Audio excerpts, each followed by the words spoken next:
السلام علیکم ورحمۃ اللہ وبرکاتہ. بسم اللہ الرحمن الرحیم. الحمد للہ رب العالمین وبہ نستعین والصلاة والسلام علی رسولہ الامین نبینا محمد وعلی آلہ واصحابہ اجمعین. اما بعد. آج کے درس میں ہماری گفتگو کا آغاز ہوگا سورۃ السجدہ سے. کل سورہ لقمان کا تذکرہ ہم نے کیا تھا. سورۃ السجدہ سے ہماری گفتگو کا آغاز ہو رہا ہے. سورۃ السجدہ میں اللہ رب العالمین نے ابتدا میں ایک بات ذکر کی ہے، اور وہ یہ کہ اللہ نے فرمایا کہ ایک دن ایسا آنے والا ہے جو 1000 سالوں کے برابر ہوگا. اور قرآن میں ایسا 3 جگہوں پر اللہ نے ذکر کیا کہ ایک دن 1000 سال کے برابر. پھر اللہ نے ایسے دن کا تذکرہ کیا ہے جو 1000 سال کے برابر، اور سورۃ المعارج میں ایسے دن کا تذکرہ کیا ہے جو 50,000 سال کے برابر. تو اب یہ تینوں دن کون سے ہیں اس کا حقیقی علم صرف اور صرف اللہ رب العالمین. لیکن بعض علماء نے کتابوں کے اندر تفسیر میں یہ ذکر کیا ہے کہ سورۃ السجدہ میں جس دن کا تذکرہ ہے کہ وہ 1000 سالوں کے برابر ہوگا، وہ دن ہے اس دنیا کا آخری دن. یہ دنیا جب ختم ہوگی اس کا جو آخری دن ہوگا وہ 1000 سالوں کے برابر. یہ ہو گیا.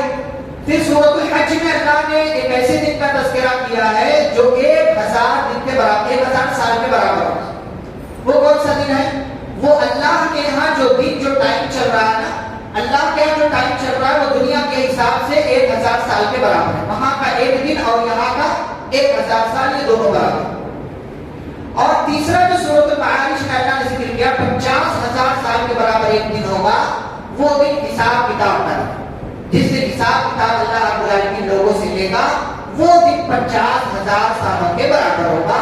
تو یہ علماء نے الگ الگ توجیہ بیان کی کہ 1000 سال سے مراد دنیا کا آخری دن. سورۃ الحج میں جو 1000 سال ہے اس سے مراد اللہ تعالیٰ کے یہاں جو دن چل رہا ہے وہ دنیا کے حساب سے 1000 سال کا ہے.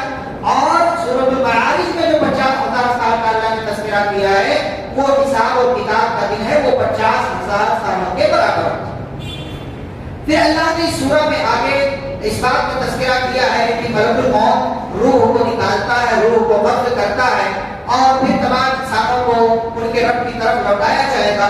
اور اللہ کے سامنے لوگ جائیں گے تو اللہ سے کہیں گے ربنا ابصرنا وسمعنا فارجعنا نعمل صالحا انا موقنون، کہ ہمارے رب ہم نے دیکھ لیا، ہم نے سن لیا، ہم نے سمجھ لیا، ایک کام کر ہمیں دنیا میں واپس بھیج دے، ہم تجھے اس بات کا یقین دلاتے ہیں. لیکن اللہ تعالیٰ کا اصول ہے اللہ تعالیٰ واپس نہیں کریں گے.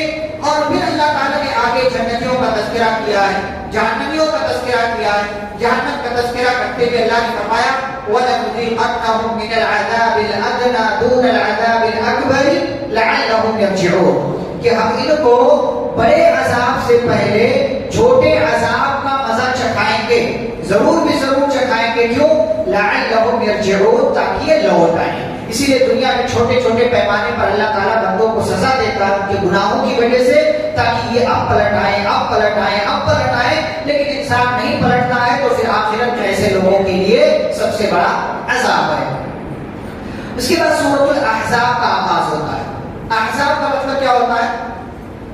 جماعت، گروپ، حصے. اس کی واحد ہے حزب. حزب جمع احزاب، جماعتوں کو کہا جاتا ہے. اور اس کا نام الاحزاب اس لیے ہے کیونکہ یہ سورہ جنگ خندق، جنگ احزاب کے نام سے موصول ہے.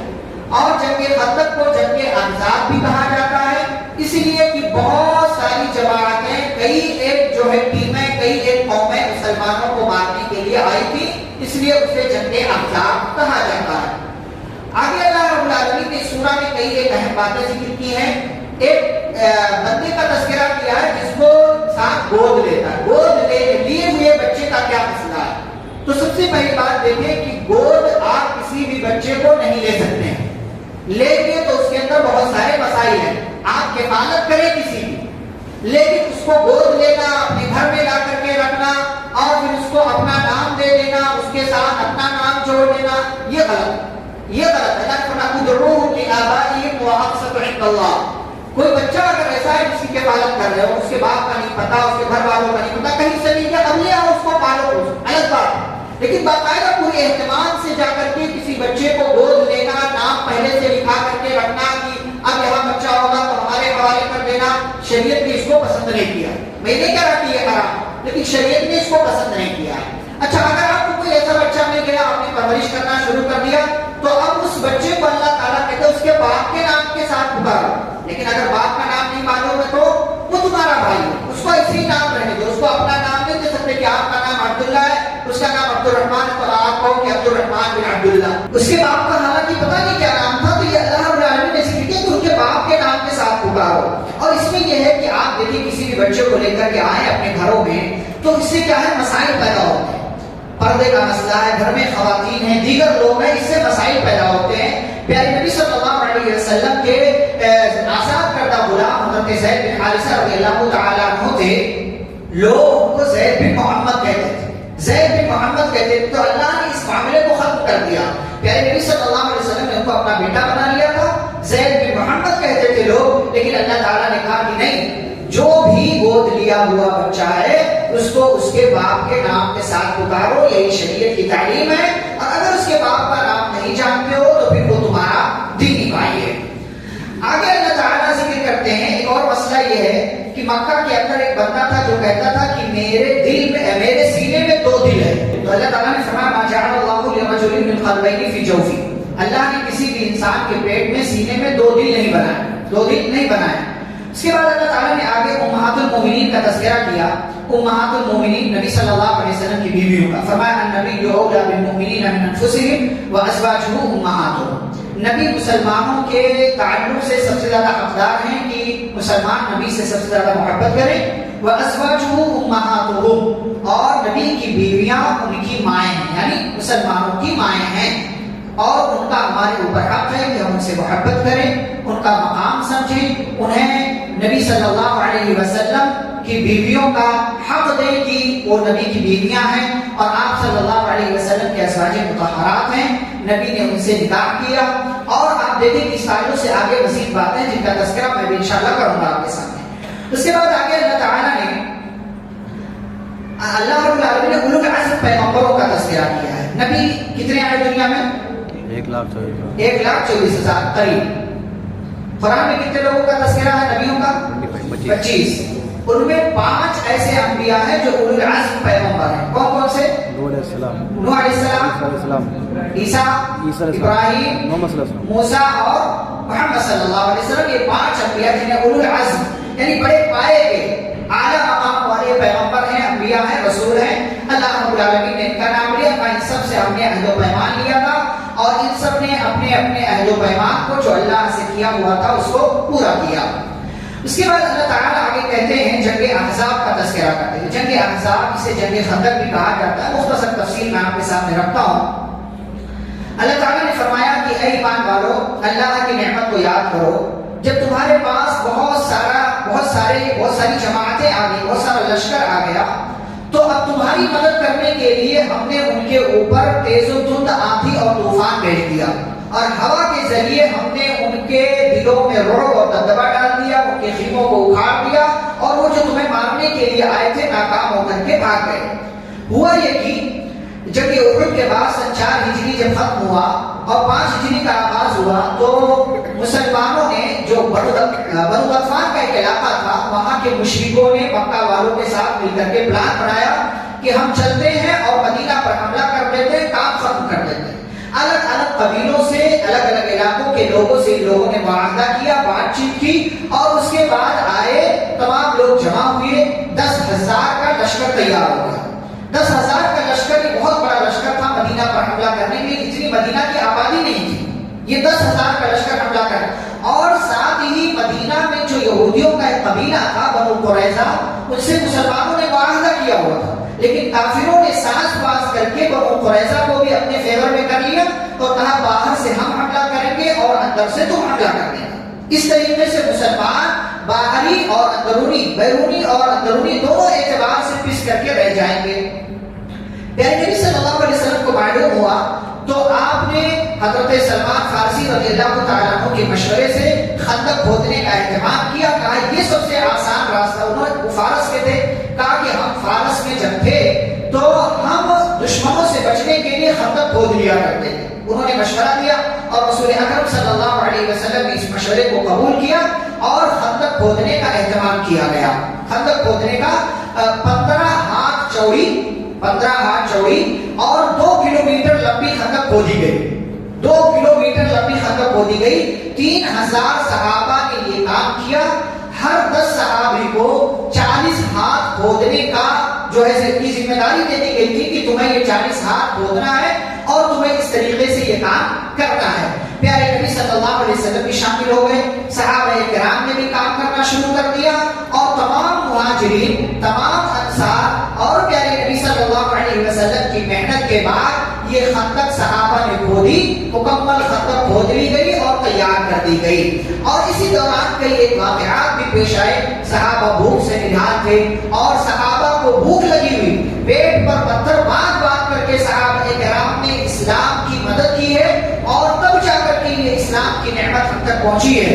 پیارے نبی صلی اللہ علیہ وسلم کے پاس شکایت لے کر پہنچے، اے اللہ کے رسول صلی اللہ علیہ وسلم، معاملہ ایسا ہو چکا ہے کہ صحابہ بھوکے ہیں، کھانے پینے کے لیے کچھ نہیں ہے، پیٹ پر پتھر باندھ کر کے رکھا ہوا ہے. پیارے نبی صلی اللہ علیہ وسلم نے اپنے پیٹ سے کرتا اور قمیص ہٹائی اور آپ صلی اللہ علیہ وسلم کے پیٹ پر 2 پتھر موجود تھے. آپ صلی اللہ علیہ وسلم بھوک سے نکالے. صحابہ کے پیٹ پر ایک پتھر تھا، لیکن یہاں رسول اکرم صلی اللہ علیہ وسلم کے پیٹ پر 2 پتھر بندے ہوئے تھے. بہرحال خندق کھود لی گئی. ادھر سے 10,000 کا لشکر پہنچا اور ادھر مسلمانوں نے اپنے طریقے سے پوری تیاری کر لی اور وہ لوگ پہنچے تو ان لوگوں نے عجیب و غریب منظر دیکھا کہ یہاں ان لوگوں نے خندق کھود رکھا ہے اور خندق کھودنا جو پورا چکر لگایا کہ کہیں سے تو پار کیا جا سکتا.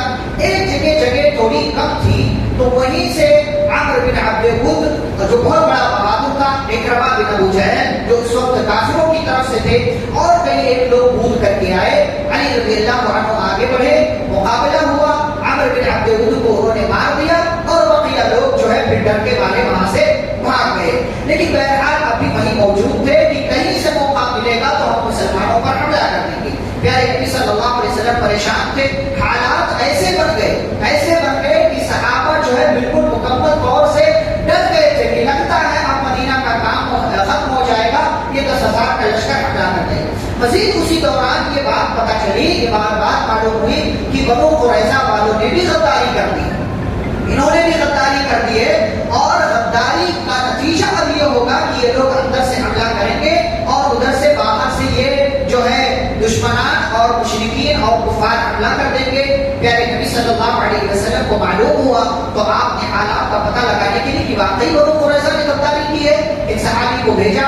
وہ گئے، معلوم کر کے آئے. محمد بن مسلمہ رضی اللہ تعالیٰ عنہ معلوم کر کے آئے اور پیارے نبی صلی اللہ علیہ وسلم کو بتایا کہ واقعی بات سچی ہے. تو اور نبی نے راز رکھا تھا کہ تمام مسلمانوں کو معلوم نہ ہو ورنہ لوگ ڈر جائیں گے. لیکن بہرحال یہ بات لیک ہو گئی اور تمام مسلمان بالکل گھبرا گئے. اسی کو اللہ نے کہا اذ جاءوکم من فوقکم ومن اسفل منکم واذ زاغت الابصار وبلغت القلوب الحناجر وتظنون باللہ الظنون، کہ تمہارے اوپر سے بھی نیچے سے بھی اور مشکلات پریشانیاں اندر سے باہر سے ہو گئی اور آنکھیں بالکل پھٹی کی پھٹی رہ گئی، دل پریشان ہو گئے اور مسلمانوں کو لگا کہ اللہ تعالیٰ نے ہمیں بچانے کا وعدہ کیا تھا، اللہ کی مدد کیوں نہیں آ رہی ہے. هنالک ابتلی المؤمنون وزلزلوا زلزالا شدیدا. اللہ فرماتے ہیں مسلمانوں کو جھنجھوڑ دیا گیا، سخت آزمائش میں اور امتحان میں مبتلا کر دیے گئے. اسی موقع سے منافقوں نے کہنا شروع کیا اللہ اور اس کے رسول نے ہم سے دھوکے والا وعدہ کیا تھا کہ اللہ ہماری مدد کرے گا. لیکن جن کا ایمان تھا تو ان لوگوں نے کہا ما وعدنا اللہ ورسولہ وصدق اللہ ورسولہ، اللہ اور اس کے رسول نے ہم سے سچا وعدہ کیا تھا اور اللہ اپنا وعدہ سچ کر دکھائے گا. اللہ رب العالمین نے پھر مسلمانوں کی مدد کی اور تیز و تند آندھی اور ہوا بھیج دیا اللہ رب العالمین نے، جس سے کافروں کے خیمے اکھڑ گئے اور تمام کے تمام کافروں کو بھاگنا پڑا اور مسلمان کامیاب ہوئے اور کافروں کا مال غنیمت جو سامان بچ گیا تھا وہ بھی مسلمانوں کے ہاتھ لگ گیا. تو اسی نام سے سورہ کو سورۃ الاحزاب کہا جاتا ہے اور اس جنگ کو جنگ خندق اور جنگ احزاب دونوں کے نام سے جانا جاتا ہے.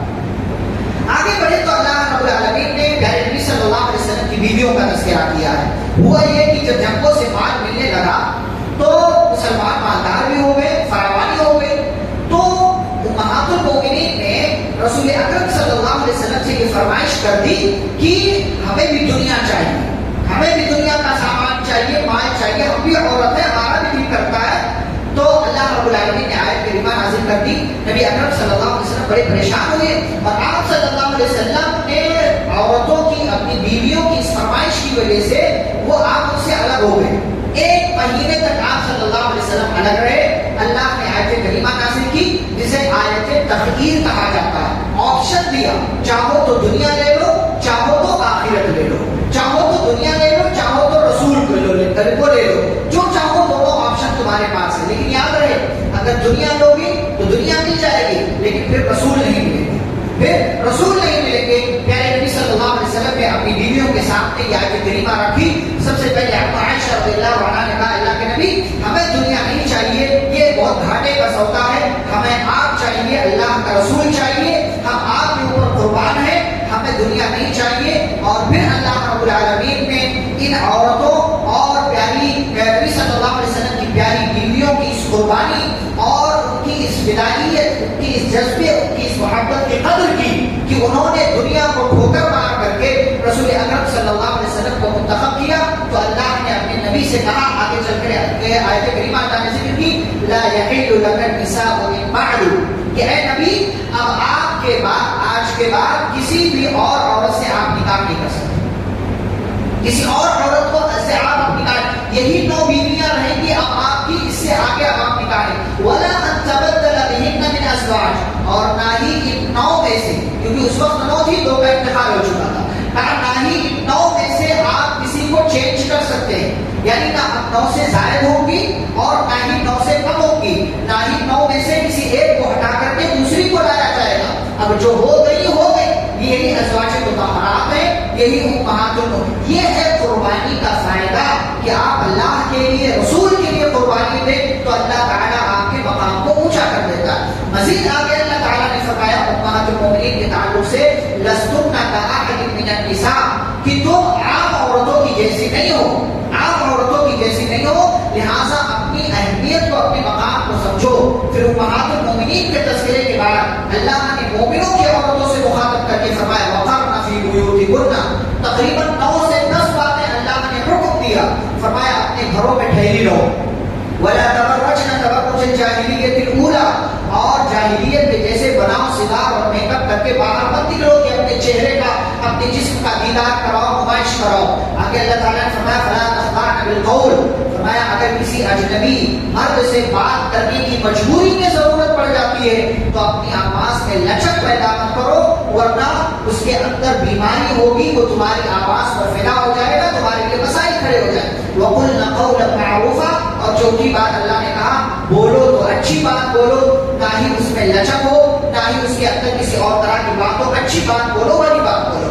آگے اللہ تعالیٰ فرماتے وَأَقِمْنَ الصَّلَاةَ، نماز قائم کرو، زکات دو، اللہ اور اس کے رسول کی اطاعت کرو، اور اللہ تعالیٰ کا اپنے گھروں میں کثرت سے ذکر کرو، اور جو بھی کام کرو اس کو حکمت کے ساتھ کرو، اور اللہ کے کلام کی تلاوت کرتے رہو. یہی نصیحت اللہ نے مومنہ عورتوں کے ذریعے، امہات المؤمنین کے ذریعے اللہ نے دنیا کی تمام عورتوں کو دیا ہے کہ عورتوں کو یہی کام کرنا چاہیے، اپنے گھروں میں رہیں، ضرورت کے تحت، کبھی ضرورت کے تحت باہر نکلنا ہو تو نکل سکتی ہیں. اس کے بعد کہا کہ بناؤ سنگار کر کے، چہرے کا دیدار کروا کے، یہ سارے کام نہیں ہونا چاہیے. کسی بھی مرد سے بات نہ کرو، مجبوری میں بات کرنے کی ضرورت پڑے تو آواز میں لچک پیدا مت کرو، بولو تو اچھی بات بولو، نماز قائم کرو، زکات دو، اللہ اور اس کے رسول صلی اللہ علیہ وسلم کی اطاعت کرو، قرآن کی تلاوت کرو، اللہ کا ذکر کرو، اور حکمت کے ساتھ تمام کاموں کو انجام دو جو تمہاری ذمہ داری ہے.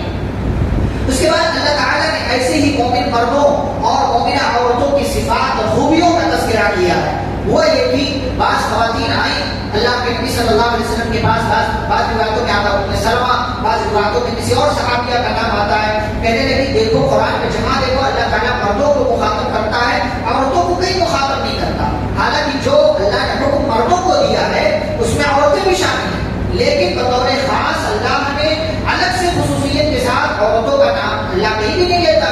تو اللہ نے آیت کریمہ نازل کر دی ان المسلمین والمسلمات والمؤمنین والمؤمنات. اللہ نے 10-11 صفات نمائی کہ مسلمان مرد، مسلمان عورتیں، مومن مرد، مومن عورتیں، سچ بولنے والے مرد، سچ بولنے والی عورتیں، صدقہ کرنے والے مرد، صدقہ کرنے والی عورتیں، روزہ رکھنے والے مرد، روزہ رکھنے والی عورتیں، اللہ سے ڈرنے والے مرد، اللہ سے ڈرنے والی عورتیں، اللہ کا کثرت سے ذکر کرنے والے مرد، اللہ کا کثرت سے ذکر کرنے والی عورتیں، فرما بردار مرد، فرما بردار عورتیں، اپنی شرمگاہوں کی حفاظت کرنے والے مرد اور عورتیں، یہ ساری خوبیاں اللہ نے بنوائی. اس کے بعد فرمایا اعد اللہ لهم مغفرۃ واجرا عظیما، اللہ نے ایسے لوگوں کے لیے مغفرت اور بہت بڑا اجر تیار کر رکھا ہے. تو یہ 10 خوبیاں جو اللہ نے گنوائی ہیں، اگر آپ ان کو غور سے دیکھیں تو یہی ساری خوبیاں کسی بھی انسان کو اچھا بنانے کے لیے، کسی بھی سماج کو اچھا بنانے کے لیے یہی ساری خوبیاں درکار ہوتی ہیں. اسی لیے اللہ نے انہی ساری خوبیوں کا نام دیا ہے.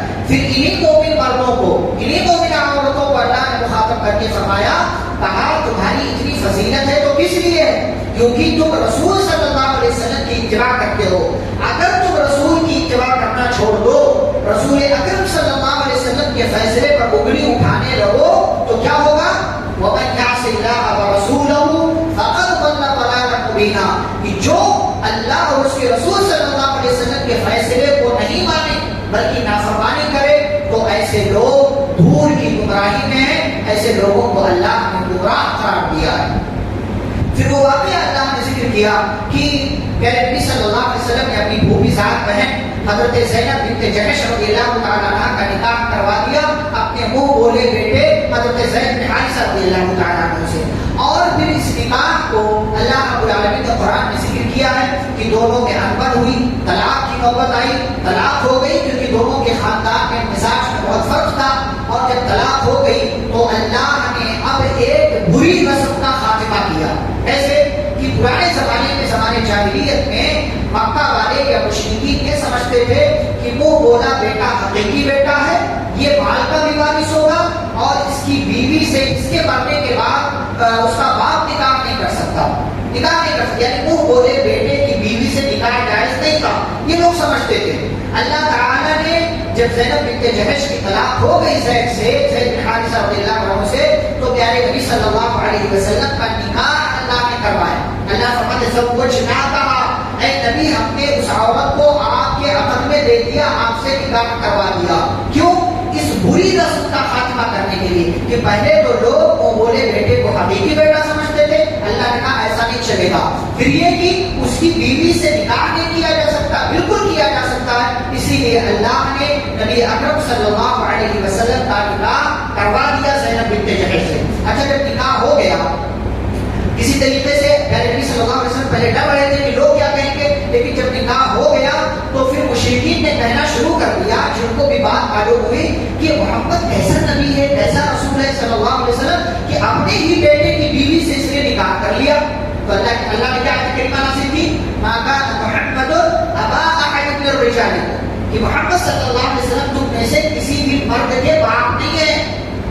ان کے جتنے بیٹے ہوئے سب کا بچپن میں انتقال ہو گیا. اب یہ کسی بھی مرد کے باپ نہیں ہے. لہٰذا یہ کہو کہ زید محمد کے بیٹے ہیں صلی اللہ علیہ وسلم تو یہ غلط بات ہوگی. محمد صلی اللہ علیہ وسلم کسی بھی مرد کے باپ نہیں. ولکن رسول اللہ، ہاں وہ اللہ کے رسول ہیں، خاتم النبیین ہیں، یعنی اب ان کے بعد کوئی نبی نہیں آنے والا، نبیوں کے خاتم ہیں، نبیوں کے سلسلے پر اسٹمپ اور مہر لگ چکی ہے. اب ان کے بعد کوئی نبی نہیں آئے گا. جیسے اسٹمپ لگنے کے بعد اب آگے کوئی بات آپ نہیں لکھ سکتے ہیں، ایسے ہی نبیوں کے سلسلے پر اسٹمپ لگ چکا ہے. اب آگے کوئی بھی نبی، کوئی رسول نہیں آنے والا. اب جتنے نبی اور رسول ہونے کا دعویٰ کرنے والے پیدا ہوں گے وہ سب کے سب کذاب ہیں، جھوٹے ہیں. چاہے وہ آپ کے ملک میں قادیانی ہو یا اس دور میں کوئی اٹھے اور کہے کہ میں نبی ہوں، رسول ہوں، یہ سارے کے سارے جو ہے جھوٹے قرار دیے جائیں گے. پیارے نبی صلی اللہ علیہ وسلم نے حدیث میں اس کی وضاحت کی ہے. آگے اللہ تعالیٰ نے ایمان والوں کو کثرت سے اللہ کا ذکر کرنے کا حکم دیا اور صبح شام اللہ کی تسبیح بیان کرنے کا حکم دیا. نبی صلی اللہ علیہ وسلم کے تعلق سے فرمایا یا ایھا النبی انا ارسلناک شاہدا ومبشرا ونذیرا، کہ اے نبی صلی اللہ علیہ وسلم ہم نے آپ کو گواہ بنا کر کے بھیجا ہے اور خوشخبری دینے والا بنا کر کے بھیجا، ڈرانے والا بنا کر کے بھیجا، وداعیا الی اللہ، اللہ کی طرف بلانے والا بنا کر کے بھیجا ہے، وسراجا منیرا، اور ہم نے آپ کو روشن چراغ بنا کر کے بھیجا ہے کہ جو آپ کو مان لے اس کو ہدایت کی روشنی مل جائے گی، اور جو آپ کا انکار کر دے وہ ہدایت کی روشنی سے محروم کر دیا جائے گا۔ آگے اللہ رب العالمین نے ایک دعوت کا ذکر کیا ہے۔ یہ دعوت کون سی ہے؟ زینب بنت جحش رضی اللہ عنہا سے پیارے نبی صلی اللہ علیہ وسلم کا نکاح ہوا تو آپ نے ولیمہ کروایا۔ ولیمے کی دعوت میں آپ صلی اللہ علیہ وسلم نے صحابہ کو بلایا۔ اب وہ بعض دفعہ ہوتا کیا ہے کہ دعوت کا بندہ اہتمام کرتا ہے اپنے اعتبار سے کہ کتنے لوگوں کو دعوت دی ہے، اس کے اعتبار سے وہ دعوت کا اہتمام کرتا ہے، اور پھر ایک ٹائمنگ ہوتی ہے، اس ٹائم میں لوگ آئیں کھائیں اور چلے جائیں۔ جب نبی صلی اللہ علیہ وسلم نے دعوت میں بلایا تو صحابہ آئے، اور صحابہ جب آئے تو انہوں نے کھا لیا اور کھا کر کے وہیں بیٹھ گئے بات چیت کرنے، وہیں بیٹھ گئے بات چیت کرنے۔ نبی صلی اللہ علیہ وسلم کو یہ چیز اچھی نہیں لگی، یہ چیز اچھی نہیں، لیکن صحابہ تھے، وہ آپ کے اپنے تھے، منع کیسے کریں، یہ کیسے کہیں کہ اٹھ کر کے چلے جاؤ اور لوگوں کو بھی آنا ہے یا اور کوئی مسئلہ، بہت سارے مسائل ہوتے ہیں بھائی، کسی گھر میں نکاح ہوتا ہے، شادی ہوتی ہے، تقریب ہوتا ہے، فنکشن ہوتا ہے، بہت سارے مسائل ہوتے ہیں۔ تو نبی صلی اللہ علیہ وسلم نے ان کو منع نہیں کیا۔ اللہ نے فرمایا یا ایھا الذین آمنوا لا تدخلوا بیوت النبی، پہلی بات تو یہ کہ جب بلایا جائے دعوت کے لیے تبھی جاؤ۔ دوسری بات یہ کہ جب وہاں پہنچ جاؤ کھانے لگو تو کھاؤ، لیکن جب کھانا کھا لو تو واپس نکل کر کے آ جاؤ، یہ نہ ہو کہ وہیں بیٹھ کر کے بات چیت کرنے لگو۔ کوئی ضرورت نہیں ہے بیٹھ کر کے بات چیت مت کرو۔ کیوں؟ اس لیے کہ اس سے جو میزبان ہے، جس نے دعوت دی، ہو سکتا ہے اس کو تکلیف ہو، لیکن آپ کی محبت میں وہ نہیں بول رہا ہے کہ بھائی اس کو دعوت دیا بلایا ہے، بول دوں گا تو ناراض ہو جائے گا۔ آج بھی دیکھیں لوگ کیسے گئے کام ایک آدھا گھنٹہ 20 منٹ کھانے میں نہیں لگتا ہے، 2-2.5-3 گھنٹہ وہیں رہے گا، پارٹی کا بھی مسئلہ کرتے ہیں، ساری بھیڑ جمع کرتے ہیں، روڈ کے اپنے مسائل ہوتے ہیں، ساری چیزیں ہوتی ہیں۔ تو ایک غلطی کی وجہ سے بہت سارے لوگوں پر اس کا اثر پڑتا ہے، بہت سارے لوگوں پر اس کا اثر پڑتا ہے۔ اس لیے دعوت کے آداب کا خیال ہے۔ دعوت ملی ہے تو اس کا مطلب یہ نہیں ہے کہ آپ بھوکے بن کر کے جائیں اور ٹوٹ پڑیں اور جیسے چاہیں اپنے اعتبار سے، وہاں سامنے والے کے اعتبار سے آپ کو رہنا ہوگا، سامنے والا کیسا اہتمام کر رہا ہے۔ اور ہمارے آواز دفعہ جو ہوتا ہے بنا پوچھے کسی کو بھی ساتھ لے کر کے چلے جاتے ہیں، کہتے وہ میرا دوست ہے، چلے گا کچھ نہیں بولے گا۔ ارے آپ کی محبت میں وہ کچھ نہیں بولے گا، لیکن اس کے دل پہ کیا گزرتی ہے وہ اس سے پوچھو۔ آپ کے پاس اجازت بھی لے گا، اس نے اجازت بھی لے دی، لیکن اب آپ نے پوچھا تو وہ کیسے منع کر دے؟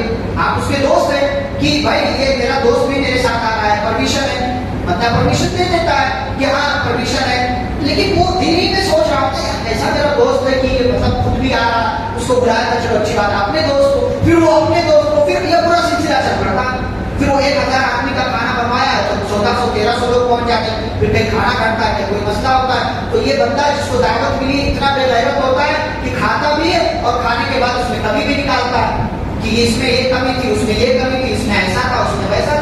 یہ ساری چیزیں دعوت کے آداب کے خلاف، سمجھنا چاہیے ہم کو۔ دعوت ملی ہے، دعوت قبول کریں، جائیں کھائیں، جو بھی روکھا سوکھا جیسا بھی اس نے بنایا۔ اب آپ کو حریص نہ ملے، اس میں بریانی نہ ملے، اس میں اور کوئی ڈش نہ ملے، اس میں ڈبل کا میٹھا نہ ملے، اس میں یہ نہ، تو یہ آپ اس پر الزام لگائیں یا جو اس کے تعلق سے غلط باتیں کریں، یہ غلط بات ہے، دعوت کے آداب کے خلاف۔ پھر آگے اللہ رب العالمین نے بات ذکر فرمایا بے شک اللہ اور اس کے فرشتے نبی صلی اللہ علیہ وسلم پر درود و سلام بھیجتے ہیں۔ اللہ کیسے درود و سلام بھیجتا ہے نبی پر؟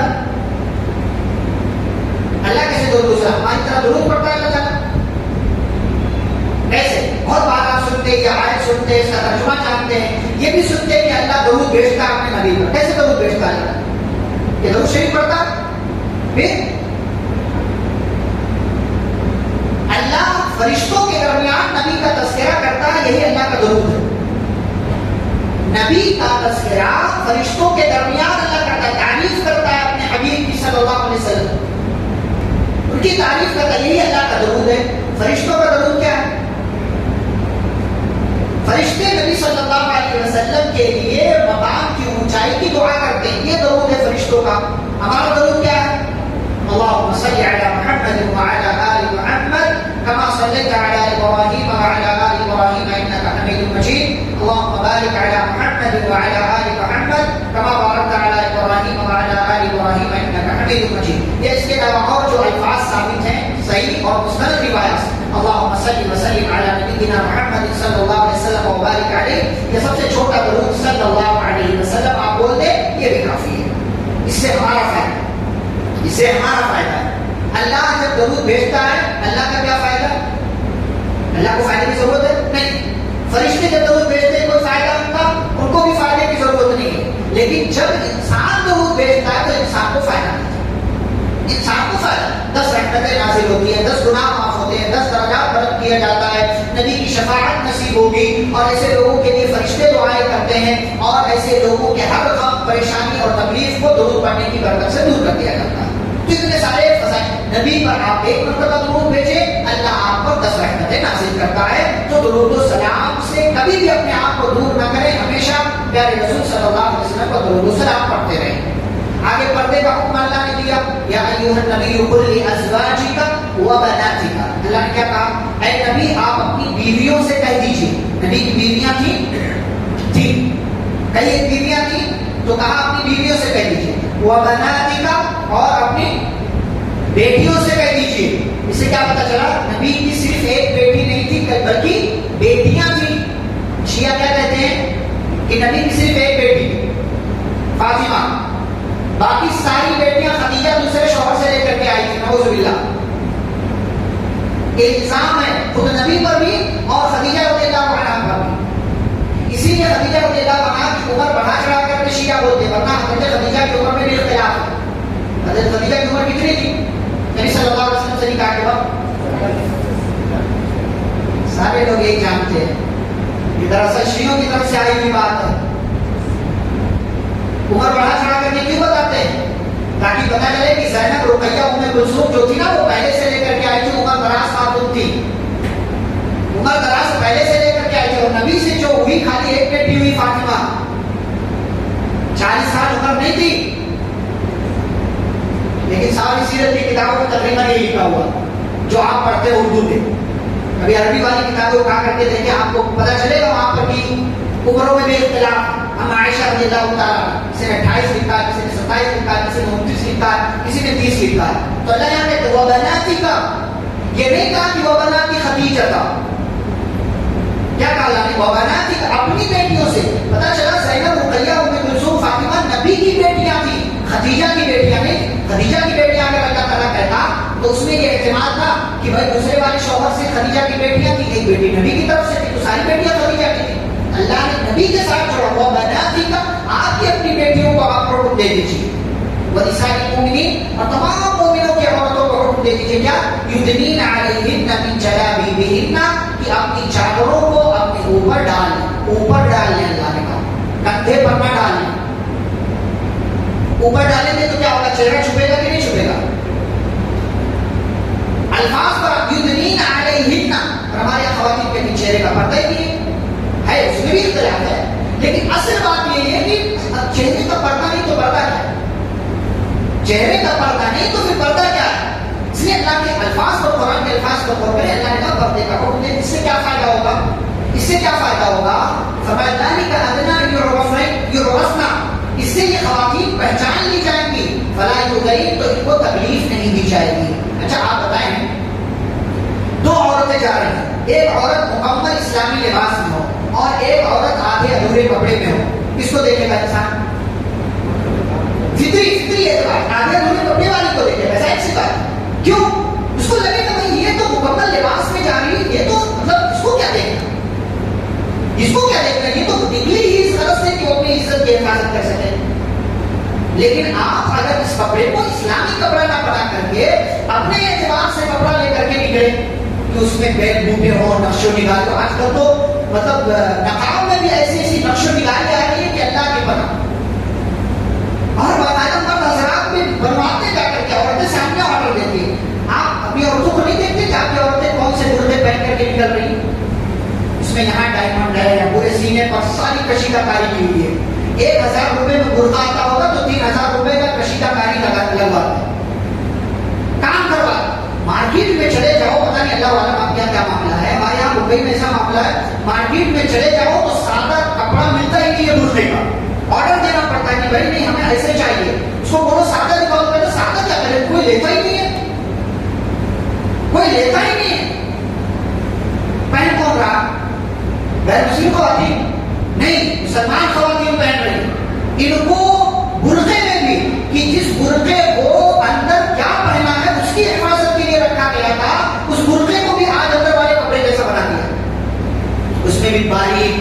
جو یہ والا برانڈ، وہ والا ایسا والا، یہ پتہ نہیں کیا کیا چل رہا ہے اس میں. عجیب طرح کی فرمائشیں ملک کے حوالے سے، نقاب کے حوالے سے بھی ہے. یہ والا چلے گا، یہ والا نہیں چلے گا، ایسا والا چل. اور آج کل تو ایسے ایسا آ رہا ہے کہ مطلب نہ دیکھنے والا بھی دیکھ لے گا. تو نوز پیس ایسا ہے اور پھر اوپر ایسا لگا، پتہ دوپٹہ کیسا رکھتے ہیں، کیا مسئلہ ہے. اسلامی لباس، اسلامی پردہ وہ پتلا نہ ہو، ٹائٹ نہ ہو، نقش و نگاری نہ ہو، وہ جو چھوٹا نہ ہو، یہ ساری شرطیں اگر کمپلیٹ ہو رہی وہ اسلامی نقاب ہے، وہ اسلامی پردہ. اسی کو اللہ نے اپنی چادریں اپنے اوپر ڈالنے صحابیات ایسا ہی کرتی تھی. آگے اللہ رب العالمین نے قیامت کا تذکرہ کیا اور قیامت کا تذکرہ کرتے ہوئے پیروں کا اور ان کے مرشدوں کا تذکرہ کیا. فرمایا قیامت جب قائم ہوگی، آج دنیا میں کیا ہے، پیر و مرشد والا معاملہ چلتا ہے، بیعت چلتی ہے، ہمارے پیر ہمارے مرشد. آج یہاں دنیا میں تعریف کر رہے ہیں نا، کل آخرت میں یہی ان پیروں کی مذمت کریں گے، ہے کسی کام کا نہیں تھا، اس کی وجہ سے تو گمراہ ہوا. اللہ تعالیٰ فرماتے ہیں کہ جب قیامت قائم ہوگی تو یہ لوگ کہیں گے جو اپنے آپ کو مرشد سمجھتے ہیں کہ ہم جو اپنے پیر کے مرید ہیں، جو اپنے آپ کو مرید سمجھتے ہیں اپنے پیر و مرشد کے، کیا کہیں گے، یا لیتنا اطعنا اللہ و اطعنا رسولہ، اے کاش ہم نے اللہ کی اور رسول کی اطاعت کی ہوتی، اے کاش ہم نے اللہ کی اور اس کے رسول کی اطاعت کی ہوتی. یا لیتنا اطعنا اللہ و اطعنا وقالوا ربنا انا اطعنا سادتنا وكبراءنا فاضلونا السبيل. اللہ فرماتے ہیں یہ لوگ کہیں کہ اے ہمارے رب، ہم نے اپنے بڑوں کی بات مانی، اپنے پیروں کی بات مانی، اپنے مرشدوں کی بات مانی اور انہی کے بتائے ہوئے طریقے پر چلتے رہے. فاضلونا السبيل، اے اللہ ان لوگوں نے ہمیں گمراہ کر دیا، تیرے راستے سے ہٹا دیا. ربنا آتهم ضعفين من العذاب، اے ہمارے رب تو ان کو ڈبل عذاب دے، ان کو ڈبل عذاب دے. ایک تو یہ خود گمراہ تھے، دوسرے ہمیں گمراہ دے، ڈبل عذاب دے. اللہ فرماتے وَلْعَنْهُمْ لَعْنًا كَبِيرًا، یہ لوگ کہیں گے کہ اے اللہ ان پر بہت بڑی لعنت اپنے نازل فرما. دوسری جگہوں پر آگے سورہ سبا میں اللہ رب العالمین نے ذکر کیا ہے مزید ان لوگوں کے تعلق سے کہ پیر اور مرید میں کیا بات ہوگی، کیسے ایک دوسرے پر الزام لگائیں گے، وہ وہاں اس سورہ میں انشاءاللہ ہم دیکھیں گے. تو اللہ نے فرمایا یہ منظر چلے گا دنیا میں. اطاعت اگر اللہ کی ہے، رسول اکرم صلی اللہ علیہ وسلم کی ہے، تب تو آپ کامیاب ہیں، ورنہ وہاں پر آپ کو افسوس کرنا پڑے گا، جیسا کہ اللہ نے یہاں ذکر کیا ہے. آگے اللہ رب العالمین نے ایمان والوں کو حکم دیا اور فرمایا لا تکونوا کالذین آذوا موسیٰ، ان لوگوں کی طرح مت ہو جاؤ جنہوں نے موسیٰ علیہ السلام کو تکلیف دی. فبرأہ اللہ مما قالوا، تو جس بات کو کہہ کر کے تکلیف دیتے تھے اللہ نے موسیٰ علیہ السلام کو اس سے بری کر دیا. وَكَانَ عِندَ اللَّهِ وَجِيهًا، اور موسیٰ علیہ السلام کا اللہ کے پاس بہت اونچا مقام تھا. کیا تکلیف دیتے تھے؟ جو مصر کے لوگ تھے، موسیٰ علیہ السلام جہاں تھے، وہ لوگ جب غسل کرتے تھے ندی میں یا نہر میں پانی میں جا کر کے غسل کرتے تھے تو پوری قوم جو ہے ننگے ہو کر غسل کرتی تھی، ننگے ہو کر غسل کرتے تھے. ایک دوسرے کی شرمگاہ پر بھی لوگوں کی نظریں پڑتی. موسیٰ علیہ السلام بڑے شرمیلے تھے. نبی صلی اللہ علیہ وسلم نے حدیث میں فرمایا کان حییا، بڑے شرمیلے تھے اور لوگوں کی طرح وہ لوگوں کی نظروں کے سامنے جا کر کے غسل نہیں کرتے تھے، بلکہ پتھر کی آڑ میں جا کر کے بیٹھ کر آرام سے غسل کر لیتے. لوگ کہتے تھے کہ ان کے اندر ان کی شرمگاہ میں کوئی نہ کوئی تکلیف ہے، اسی لیے ہمارے ساتھ نہیں نہاتے، غسل نہیں کرتے، ان کو کوئی بیماری ہے، کوئی مسئلہ ہے ان کے ساتھ. چڑھاتے تھے، پریشان کرتے تھے. تو ایک دن ایسا ہوا اللہ کے حکم سے موسیٰ علیہ السلام پتھر پر کپڑا رکھ کر کے نہا رہے تھے اور بالکل جسم پر کوئی کپڑا نہیں تھا کیونکہ آڑ کر لیا تو کپڑے کی کوئی ضرورت نہیں ہے. تو موسیٰ علیہ السلام کا وہ کپڑا، وہ پتھر اللہ کے حکم سے لے کر بھاگ کھڑا ہوا. موسیٰ علیہ السلام کے پیچھے پیچھے ہم ہوش نہیں کہ بھائی یہ جب مصیبت آتی تو ہوش تھوڑی ہوتا ہے کہ جسم پر کیا ہے کیا نہیں ہے. آگ لگ جائے ابھی اللہ نہ کرے کسی کے گھر میں، وہ بندہ کیا وہ کیا دیکھے گا کہ پینٹ شرٹ پہلے چڑھا لوں، آرام سے سب بند کر لوں، بٹن بند کر لوں، اس کے بعد نکلوں گا؟ نہیں، بلکہ پریشانی میں وہ ہوتا ہے، اس کو پتہ ہی نہیں چلتا ہے کروں کہ نہیں، کہ اس کا دماغ کام نہیں کرتا. تو موسیٰ علیہ السلام کے جو کپڑا لے کر کے بھاگا تو سوچا کہ اب کیا پہنوں گا. تو نہائے تھے کہ نہیں نہائے تھے، کس طریقے سے تھے، بھاگ کھڑی ہوئی ہوگی، پتھر میرا کپڑا دے دو، پتھر میرا کپڑا دے دو، اور پتھر بھاگا جا رہا ہے، بھاگا جا رہا ہے، بھاگا جا رہا ہے، یہاں تک کہ جہاں قوم والے تھے ان کے درمیان پہنچ گیا. اور جب قوم کے درمیان پہنچا، موسیٰ علیہ السلام بے لباس ہیں، تو ساری قوم کے لوگوں نے دیکھ لیا کہ موسیٰ علیہ السلام کے جسم میں کوئی تکلیف نہیں ہے، کوئی عیب نہیں ہے، ہم تو بس ایسے ہی ان کو چڑھا رہے تھے، پریشان کر. اللہ نے فرمایا ان لوگوں کی طرح مت ہو جاؤ. آج بھی دیکھیں کتنے لوگ ایسے ہیں کسی کی کسی بات کو لے کر کے مذاق اڑاتے ہیں، کسی کی کسی چیز کو لے کر کے مذاق اڑاتے ہیں، کسی کے رنگ کو دیکھ کر، کسی کے لباس کو دیکھ کر، کسی کی دکان کو دیکھ کر کے، کسی کا گھر دیکھ کر کے، کسی کی چال دیکھ کر کے، کسی کی معذوری پریشانی دیکھ کر کے مذاق اڑاتے ہیں لوگ، مذاق اڑاتے ہیں۔ یہ بہت انتہائی غلیظ حرکت ہے، انتہائی گندی حرکت ہے جو سماج میں لوگ کرتے ہیں۔ اور کیا سمجھتا ہے اس کے پاس تو یہ ہے تو یہ کیا ہے، میں بہت، میرے کو اللہ نے سب دیا، اللہ نے سب دیا تو اللہ کا شکر ادا کریں، دوسرے کو حقیر نہ سمجھیں۔ اس لیے کہ پیارے نبی صلی اللہ علیہ وسلم نے حدیث کے اندر بیان کیا، فرمایا اللہ کے بندوں میں بہت سے بندے ایسے ہیں جو دکھنے میں معمولی لگتے ہیں، زمین پر معمولی لگتے ہیں، لیکن آسمان پر ان کی قیمت کا اندازہ نہیں لگایا جا سکتا۔ ایک صحابی تھے، جانتے ہیں آپ، واقعہ سنا ہوگا شاہدہ میں، حضرت ظاہر رضی اللہ تعالیٰ، بالکل غریب تھے، سبزی بیچتے تھے اور دیکھنے میں بھی اچھے نہیں تھے، بالکل کالے رنگ کے تھے، کالے رنگ کے تھے، گاؤں میں رہتے تھے، مدینہ کی مارکیٹ میں آ کر کے سبزی بیچتے تھے، تازہ سبزیاں گاؤں سے، جیسے آپ یہاں لوگ لے کر کے آتے گاؤں والے، وہ لے کر کے آتے، اور جب بھی مدینہ آتے تھے نبی کے لیے کچھ نہ کچھ لے کر کے آتے تھے۔ تو نبی صلی اللہ علیہ وسلم کو بھی ان سے بڑی محبت تھی اور وہ بھی بڑی محبت کرتے تھے، دونوں ایک دوسرے سے بڑے صحابی تھے۔ ایک دن کیا ہوا، رسول اکرم صلی اللہ علیہ وسلم نے دیکھا کہ ظاہر مارکیٹ میں ہے، تو چپکے سے پیچھے سے گئے اور ظاہر کو پکڑ لیا، اس کی آنکھ کو بند کر دیا اور اعلان کر دیا کہ کون ہے جو مجھ سے اس غلام کو خریدے گا۔ اچھا، اس سے پہلے بولے نہیں نبی صلی اللہ علیہ وسلم، تو ظاہر کا بیٹا وہ کہنے لگے بھائی کون ہے، مجھے چھوڑ دو، مجھے کیوں پکڑ رکھا ہے، میری آنکھوں کو کیوں بند کر رکھا ہے، چھوڑ دو مجھے۔ نبی بولے نہیں۔ حضرت ظاہر کہتے ہیں کہ جب نبی صلی اللہ علیہ وسلم کا جسم میرے جسم سے مس ہوا، ٹچ ہوا، اور نبی کے جسم کی خوشبو مجھے محسوس ہوئی، تب جا کر کے مجھے اندازہ ہوا یہ کوئی اور نہیں ہے، یہ کوئی کائنات کی ہستی اور کائنات کی سب سے بڑی ہستی محمد صلی اللہ علیہ وسلم ہے۔ تو میں نے اپنے جسم کو بالکل ساکت کر دیا، میں بالکل خاموش ہو گیا، ایسا لگا کہ کوئی مسئلہ ہی نہیں۔ اور تھوڑی دیر میں رسول اکرم صلی اللہ علیہ وسلم نے اعلان کیا کہ کون ہے جو مجھ سے اس غلام کو خریدے گا۔ ظاہر رضی اللہ عنہ کہنے لگے، اے اللہ کے رسول، مجھے ایک جو ہے حبشی بندے کو، کالے گلوٹے انسان کو، ایک جو ہے دیہاتی کو، ایک غریب انسان کو بیچ کر کے آپ کو کیا ملے، میری کوئی قیمت نہیں۔ میری نبی صلی اللہ علیہ وسلم دراصل مذاق کر رہے تھے، ایک طرح کی دل لگی کر رہے تھے، ایک طرح کی جو ہے محبت کا اظہار کر رہے تھے، تو انہوں نے یہ بات کہی تو رسول اکرم صلی اللہ علیہ وسلم نے فرمایا، ظاہر اللہ کے کچھ بندے ایسے ہیں جو لوگوں کی نظروں میں معمولی ہوتے ہیں، لیکن اللہ کی نظر میں غیر معمولی ہوتے ہیں، اللہ کی نظر میں بہت عظیم ہوتے ہیں، دنیا انہیں اپنی ٹھوکر پر رکھتی ہے، لیکن اللہ رب العالمین کے یہاں ایسے لوگوں کا بہت اونچا مقام ہے۔ اور ایک دوسری حدیث کے اندر آپ صلی اللہ علیہ وسلم نے فرمایا، ایسے نیک لوگوں کے تعلق سے، ان من عباد اللہ من لو اقسم علی اللہ لا برا، کہ اللہ کے بندوں میں کچھ بندے اتنے نیک ہوتے ہیں کہ اگر وہ اللہ کی قسم کھا کر کے کوئی بات کہہ دے تو اللہ ان کی قسم کی وجہ سے اس بات کو پوری کر دیتا ہے۔ لیکن ہم جو چہرہ دیکھ کر کے، لباس دیکھ کر کے کسی کا مذاق اڑانا، کسی کو برا بھلا کہنا، کمنٹ پاس کرنا، تبصرے کرنا، یہ ہمارا مشغلہ، یہ ہمارا کام، یہ بہت ہی غلط بات ہے۔ انسانی اعتبار سے بھی، اخلاقی اعتبار سے بھی، شرعی اعتبار سے، ہر اعتبار سے یہ غلط بات ہے۔ سامنے والے کو آپ تکلیف دیتے ہیں، اور بعض دفعہ انسان جو ہوتا ہے نا، وہ دوسروں کی باتوں کی وجہ سے لوگ اس کو جو چڑھاتے ہیں، وہ جا کر کے بعد میں سوسائڈ کر لیتا، خودکشی کرتا۔ آپ کسی ایک معصوم کے قتل کے ذمہ دار بن جاتے ہیں، آپ قاتل بن جاتے ہیں، آپ قاتل بن جاتے ہیں۔ تو اسی لیے اللہ تکونوا کالذین، ان لوگوں کی طرح مت ہو جاؤ جنہوں نے موسیٰ علیہ السلام کو تکلیف دی۔ ایک آخری بات بتا کر کے بات کرتے ہیں۔ اللہ نے فرمایا، اے ایمان والو اتقوا اللہ وقولوا قولا سدیدا، اے ایمان والو اللہ کا تقوی اختیار کرو اور سیدھی بات کرو۔ اللہ نے کیا کہا؟ کون سی بات کرو؟ سیدھی بات، سچی بات کرو۔ اللہ نے نہیں کہا، کیوں؟ کیونکہ جو بات سیدھی ہو وہ سچی بھی ہو، لیکن جو بات سچی ہو وہ سیدھی ہو ضروری ہے نہیں۔ جو بات سیدھی ہو وہ سچی ہوگی، لیکن جو بات سچی ہو وہ سیدھی ہو ضروری نہیں ہے۔ ایک مثال دینا ہے، میں کسی لڑکے کو کہوں کہ آپ کے ابا آپ کو بلا رہے ہیں،